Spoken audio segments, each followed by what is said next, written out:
Chapter 641. Olivia was prepared for the worst. She was only there to introduce herself to Janice. If Janice didn't like her, she would just leave. Before Janice could speak, a familiar voice said, "Miss Proctor, has Ethan returned?" A familiar figure appeared from the corner of the second floor. It was Nikki, who they had met in Arlandia not long ago. Ethan could feel goosebumps all over his body when he heard Nikki's voice. His expression turned cold. "What are you doing here?" Nikki quickly walked to Janice's side and held her hand tenderly. She said, "Ethan, I have been keeping Miss Proctor company these past 2 years." Olivia finally understood why she had been so cocky.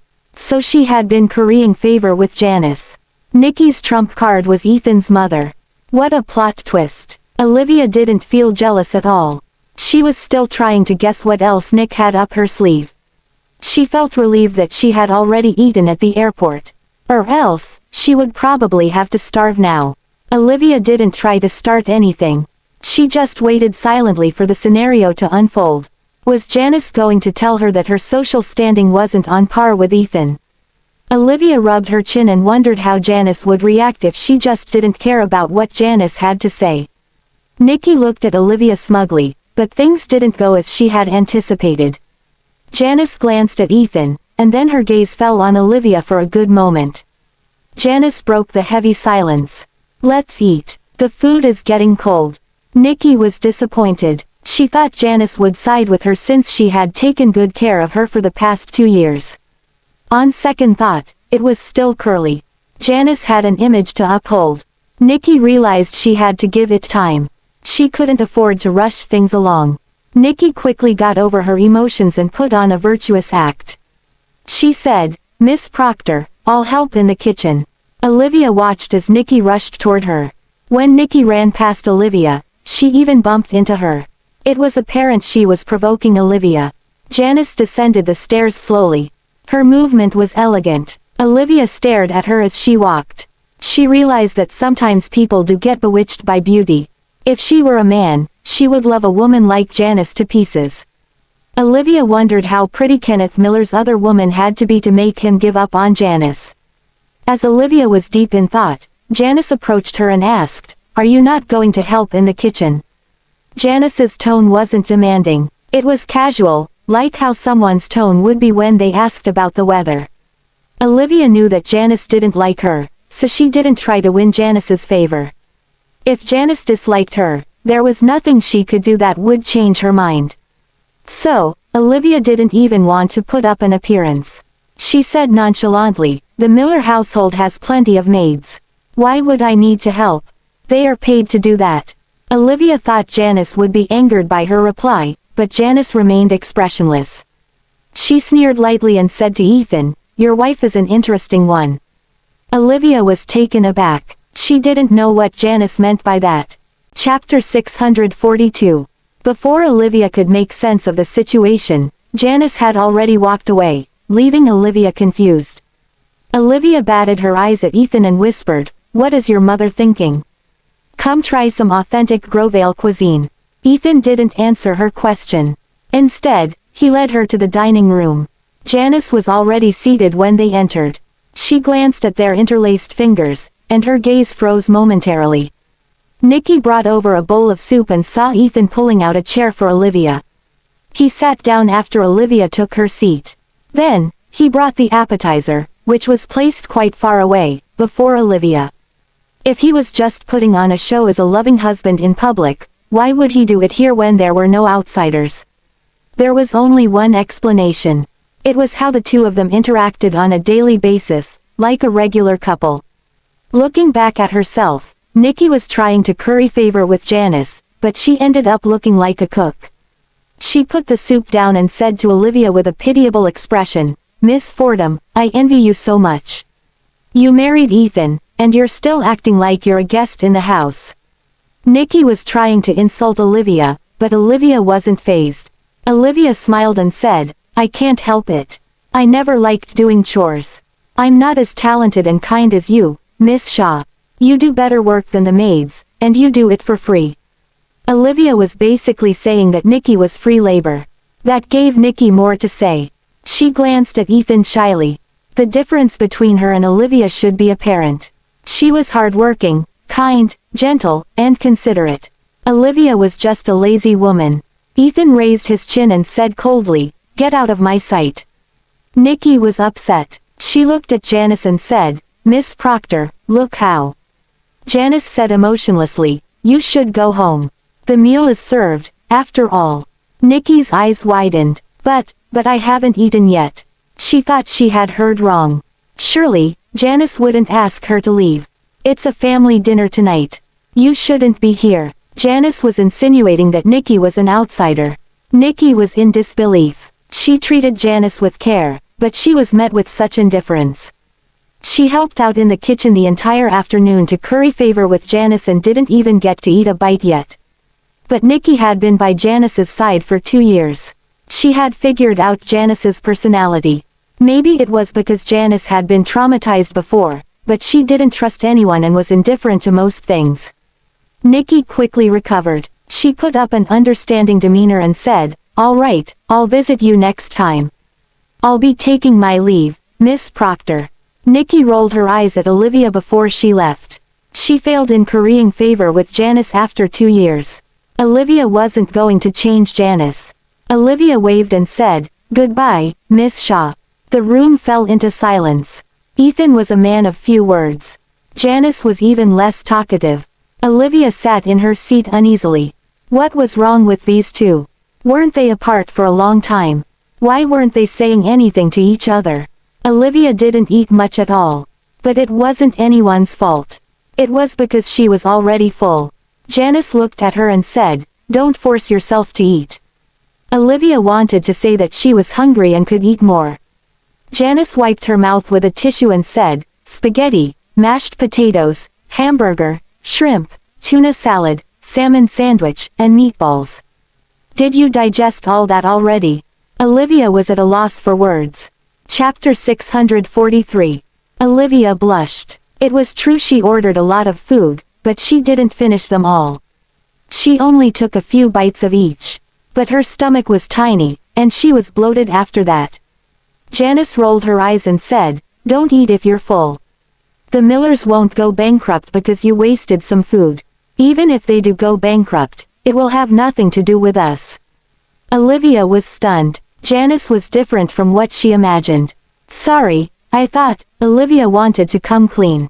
Janice finished Olivia's sentence for her. "You thought I would be hard on you, and you won't get to eat much when you're here. So, you filled yourself up before you got here." "Yes, I'm sorry. No need. I was planning to make things difficult for you." Olivia was at a loss for words. Why was Janice such a wild card? She didn't even know how to respond. "Truthfully, I also ate beforehand because I thought I would lose my appetite at the sight of you. So, if you're full, walk with me." Olivia couldn't refuse Janice's invitation. She wiped her mouth and stood up. "Okay." Ethan was the only person left with the feast at the table.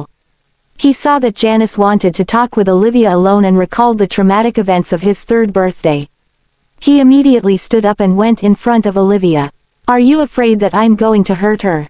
"I'm afraid you might push her down the stairs." Janice paused momentarily, then said, "How can you talk to your mother like that? I should never have given birth to you." Ethan said, "I didn't want to be born into this family, either." After all, his mother tried to kill him on more than one occasion. Their relationship didn't just crumble overnight. Janice sighed and said, "I'll admit I made a lot of mistakes in the past. I was unwell back then. But I've grown past that now. I will never commit the same mistakes again. If you still can't trust me, then you should come walk with me." Janice and Ethan walked away and left Olivia alone. She didn't mind. She sat back down and started to eat some fruit. A maid approached her and said, "Mrs. Miller, your room is ready. You can rest in the room if you're tired." "Okay." Olivia followed the maid upstairs. Even though she had seen how rich Ethan was, she still gasped in surprise when she saw that her room was larger than an apartment. As expected, the rich lived lavishly. The bathroom was almost as spacious as an entire room. There was a huge jacuzzi that could fit at least 4 to 5 people. Olivia felt like it wasn't a jacuzzi but rather an aquarium. They could probably fit a dolphin in there. The maids had already filled up the jacuzzi. One of them even brought over a medkit. Mr. Miller said that your bandages needed to be changed. Olivia waved her hand and said, "Leave it there. I'll do it after I'm done bathing. Please leave me alone. I can do it myself." "Yes, Mrs. Miller. You can ring the bell if you need us. We're here to help you out whenever." The maids bowed and left the bathroom. Ethan was walking behind Janice steadily in the yard. They cast long shadows onto the ground as they walked. "I think this is the first time we've taken a walk together." Ethan lowered his head, and his hair covered the gleam in his eyes. "Well, I used to run after you when I was young, but you would kick me away." He was only 1 year old then. He opened his arms to hug his own mother, but she kicked him away. Janice stopped in her tracks and looked at her son, who was taller than her. "You look a lot like that man. So you hated me because of that?" Janice stood there in silence. She knew her actions were unforgivable. So she changed the subject. "I heard you found your sister." Chapter 644. Ethan looked at Janice with mild surprise. "I thought you didn't care about us. I didn't expect you to be so well informed." Janice needed to raise her head slightly to meet Ethan's gaze. She felt a little emotional when she heard that. "You were still the little kid that chased after me in my mind. But you've grown so much." Janice raised her hand to touch Ethan's face, but she stopped midway. She had always had mixed feelings toward Ethan. In the beginning, she hoped that his birth would make the man come back to her. But all she got was his cruel disregard. That was why she resented Ethan. She had never been a good mother to him. Even as he stood before her, she felt like she didn't know him at all. Janice withdrew her hand awkwardly with a disappointed expression. "You and Leia must detest me. I've never given the both of you any love. What's the point of saying all this now? He didn't return to you, but you gave birth to his offspring anyway and became a laughingstock." Ethan stared right into Janice's eyes when he said that. In the past, Janice would be throwing a fit at his words, but she was calm this time. It seemed like she had really gotten better. She didn't even get mad when he brought up the man she hated the most. "My mind grows clearer the older I get. I feel like I've wasted the first half of my life obsessing over a man like that. I've been keeping tabs on you in secret for the past 2 years. That's why I know about Leia. She must hate me with every fiber of her being with what I did to her in the past. Maybe that's why she didn't come looking for me even though she was alive." Ethan never thought he would hear Janice repent. "So, did you call me back to match me up with Nikki?" Ethan asked directly. Janice smiled faintly and said, "What do you think of her? Since you know about Leia's existence, I'm sure you know how I feel about Olivia. If you want to break us up, I don't mind disowning you. I'll never let you hurt her." Janice shook her head and said, "You're just like him. Even when it comes to relationships, you're as committed as he was. Don't worry, I never got the chance to be with the man I love. I would never ruin your relationship." She was indeed completely different from the crazy woman in Ethan's memories. He couldn't help but ask, "Then why did you call me home?" Janice licked her lips and explained weakly, "Would you believe me if I told you that I realized my mistake long ago and I just wanted to apologize to you in person?" Ethan was stunned. I was afraid that I was still unstable and might do the things I did to you when you were young. So, I forced myself to stay away. Now that I'm finally sure that I've completely recovered, I wanted to see you, my dear son, and your wife." Ethan could feel tears welling up when Janice called him her dear son. Janice stood there anxiously. She didn't even dare to embrace him. "I know I'm an evil person. I blame you and Leia for your father's hate. I was the one that brought ruin to our family. In the past years, I've spent a lot of time in a stupor or in a frenzy. I was rarely myself. Whenever I was conscious, I would think of you and your sister. If that's so, what's the deal with Nikki? She's just a plaything for me when I am bored." Chapter 645. If anyone else said those words, it would seem cruel or heartless. But, for a woman who threw her 3-year-old son down the stairs, it was pretty tame. She didn't even care about her child, much less another person's. In a way, Janice was the same as Kenneth. They only cared about themselves and the one they loved. Nothing else mattered. Janice drew some hair back to her ear elegantly and said, "That kid, she started coming over every other day since 2 years ago. She would go on walks with me sometimes. Other times, she would massage my feet. I saw she had nothing better to do, so I kept her around." Ethan was speechless. "I think you're the one who had nothing better to do." He knew his mother wasn't the ladylike type. She was more like a villain. For example, she did a lot of things to hurt the woman Kenneth loved in an attempt to win him back. Naturally, all she accomplished was push him further away, to the point where they got a divorce. She spent a long time thinking back to what she had done in the past. It was laughable. She made herself so pathetic for a man. "Yeah, I was feeling a little bored. Who could refuse a toy that's delivered right to their doorsteps?" Janice said with a smile that lit up her face. Ethan was stunned. He hadn't seen her smile in a long time. It used to be his dearest wish to see his mother smile at him. When he was young, she used to be expressionless most of the time.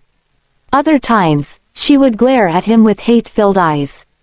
"Seems like you've really made your peace. Son, can you forgive me?" Janice said, sticking a hand out at him. Ethan felt like she looked gentle and kind now that he longer feared her like when he was young. But he didn't take her hand. He can still remember vividly everything she did to him as a child. Janice sighed and said, "Oh well. I knew you wouldn't forgive me so easily. I'll give you time to think about it. Does this mean you're not against my relationship with Olivia?" That was the one thing that Ethan cared about the most. It was natural for a son to want their parents to approve of their partner. "Why would I be against it?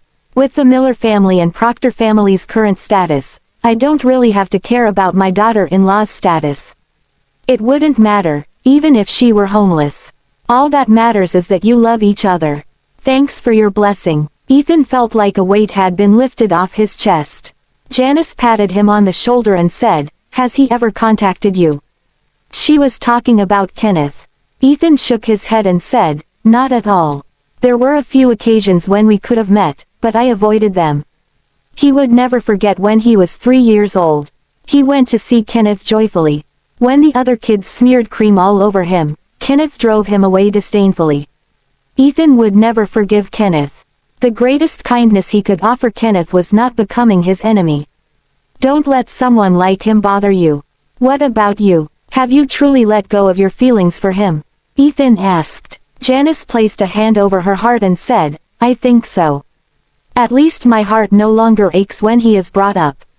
It's for the best. You'll feel better that way." Janice stared at Ethan and said, "I've let go, but what about you?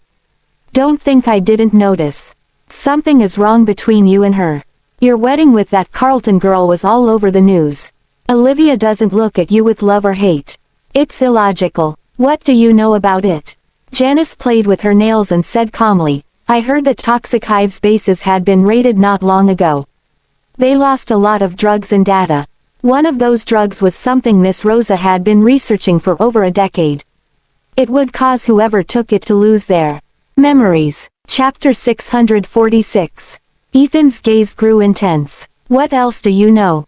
Judging by your reaction, my guess was spot on. I don't mean anything by it. I just wanted to meet the two of you. But there's something I need to tell you. People in our family are flawed.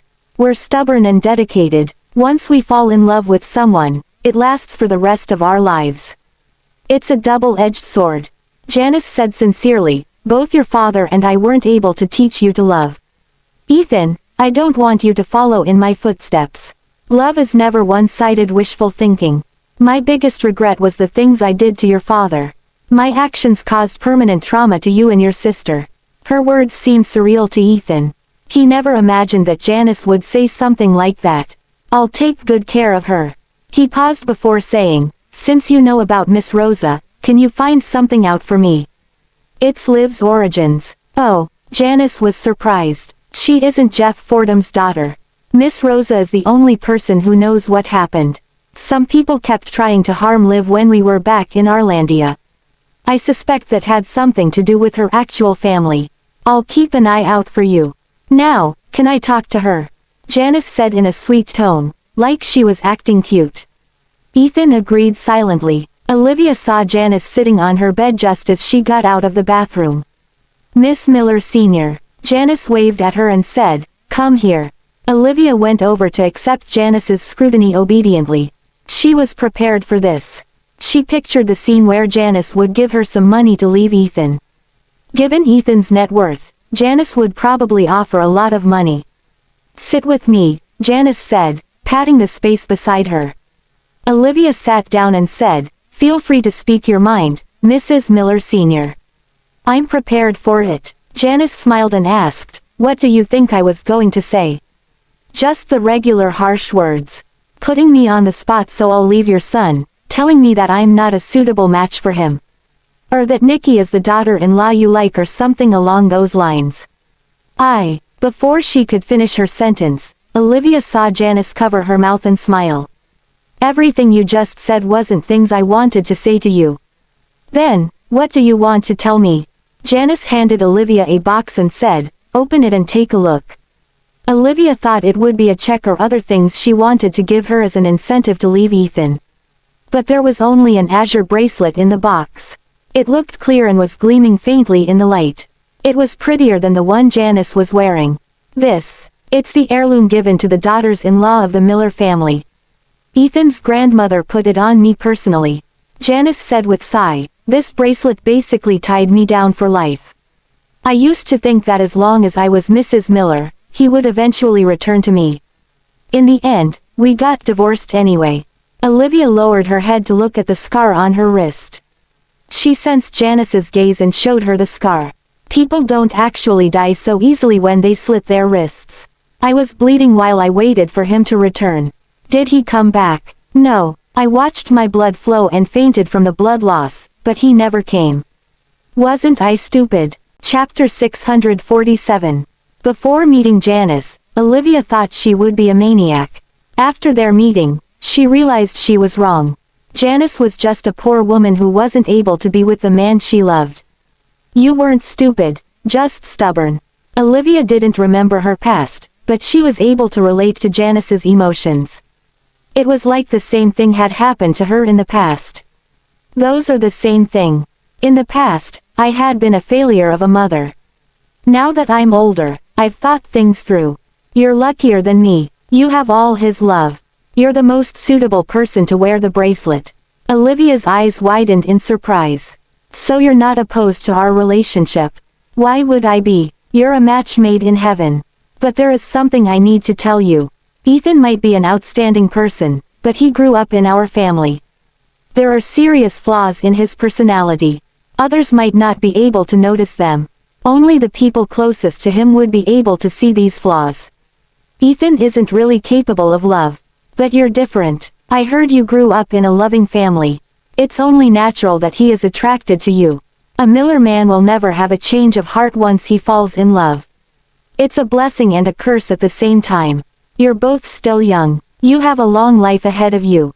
I hope you can stay by his side no matter what he has done to you. Please don't let the misfortunes of my generation affect you." Olivia had mixed feelings about what Janice said and didn't know how to respond.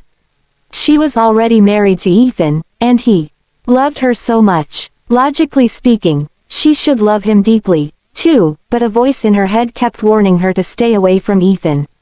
Janice held Olivia's hand when she saw that Olivia wasn't responding. She asked, "Can I call you Liv?" "If you want to. I also have a daughter. She's about your age, but I didn't take good care of her. That's why we have been separated for so long. If you don't mind, you can call me Mom from now on." The sudden motherly love took Olivia aback. She paused for a while and agreed, "Okay. Good girl. Do you have any plans for the future?" Olivia shook her head. "I have no idea. I heard that I used to study medicine. I'll probably continue my studies on that." Olivia felt lost. She felt like her future was shrouded in mist. She was like a little doll, pretty and attractive but soulless. She didn't know what she wanted to do. Dreams. Aspirations. She had no desires or longing. She didn't feel hopeful for the future.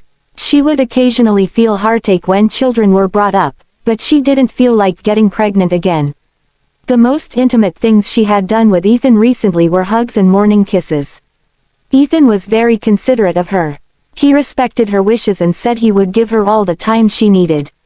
He was flawless and almost too perfect. But Olivia managed to remain calm. Janice looked like she wanted to say something else, but she nodded and said, "Studying medicine is good." Janice was more understanding than Olivia expected. "You can make yourself at home here. Whether it's studying medicine or business, you can take your pick. Ethan loves you a lot. I hope you can love him for us. He has been through a lot." Chapter 648. The meeting with her mother-in-law went smoother than Olivia expected. She kept staring at the pretty bracelet, which seemed to look prettier with age. She didn't put it on but was examining it closely. She subconsciously felt that the bracelet didn't belong to her. "Do you like it?" Ethan's voice suddenly came from behind her. Olivia jumped in fright. She was too focused on the bracelet and didn't notice Ethan coming in. "Yeah, it looks nice." Ethan picked up the bracelet and said gently, "I'll help you put it on." Olivia pulled her hand away reflexively and said, "Not right now. This is such a valuable piece. I should only wear it to important events. I'm not in the habit of wearing jewelry, anyway. So I don't want to wear it now." Ethan was stunned, but he didn't call her out. "Okay, whatever you want." Although Olivia was with Ethan every day, she still didn't fall in love with him. She felt some affection for him, at best. Ethan even felt like Olivia was hiding from him. He knew they still had plenty of time, so he shouldn't rush things. He brought a hairdryer over and carefully dried Olivia's hair for her. Olivia held his hand. She thought his hand looked nice. His fingers had well-defined joints. "Don't you think it's such a waste for you to use such exquisite hands to dry my hair? Doing anything for you is never too much." Ethan lifted her hand and kissed the back of her hand. "I love you, Liv." Ethan always expressed his love for her without reservation. It was like Olivia was the only person he had on his mind and the only person he had his eyes on. Olivia reached out and caressed Ethan's cheek. She had a lost expression on her face. "Ethan, how did we feel about each other in the past? You love me a lot, and I love you a lot, too." Olivia brushed her fingertips on Ethan's brows and eyes. She said in confusion, "I feel like your face is very familiar to me, but I don't understand why I am not feeling any love for you even though we used to be deeply in love. Did something happen between us?" Ethan couldn't look her in the eye. He pulled her into his embrace and said tenderly, "Liv, if I have hurt you terribly before, would you be able to forgive me? Was it a matter of principles? Did you betray me? Or did you touch another woman?" Ethan said resolutely, "No." He had never laid a hand on Marina ever. He only ever agreed to marry her because of his promise to Kurt. Olivia was the only one he ever loved.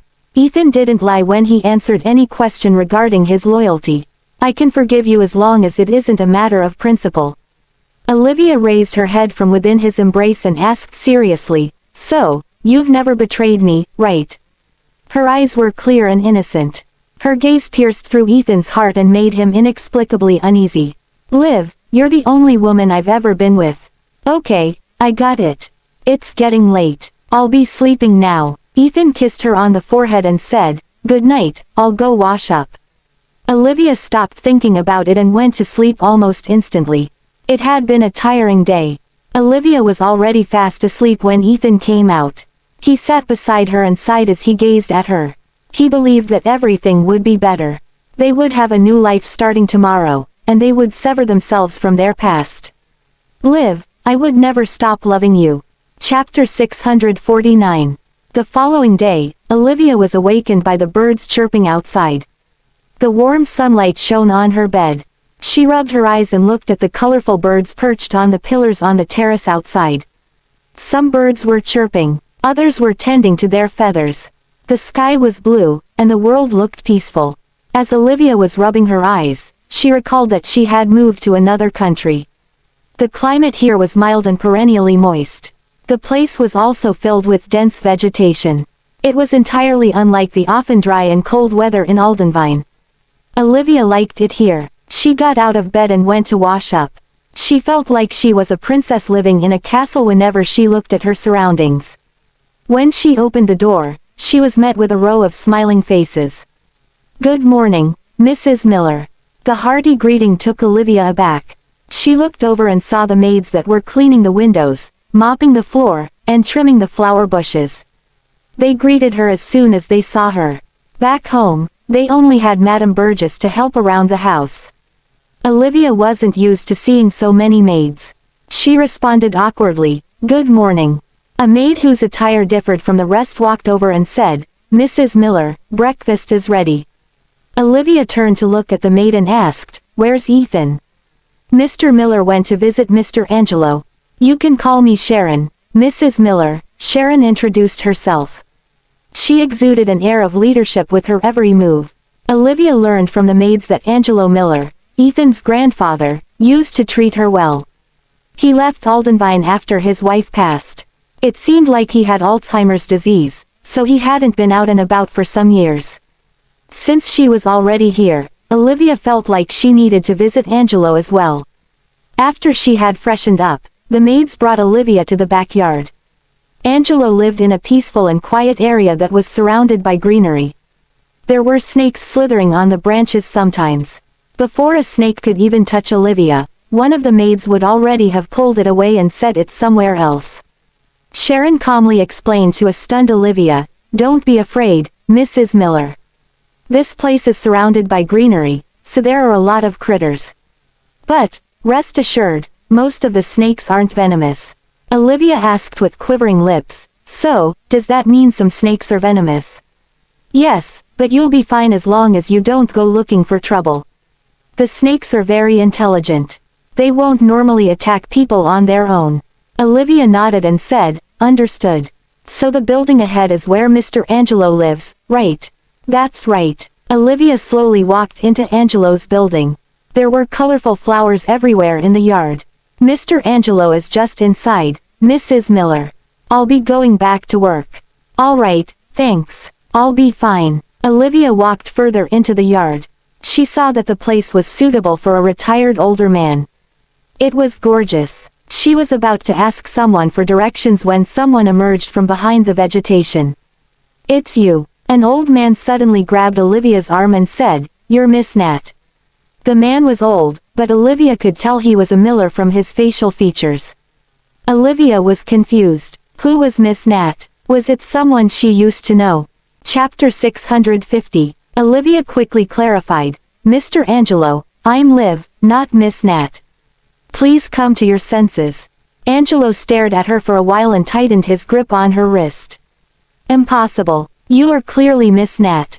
You can't fool me. What's this Liv nonsense?" Olivia was rendered speechless. She didn't understand why all of the Millers seemed to have some mental issues.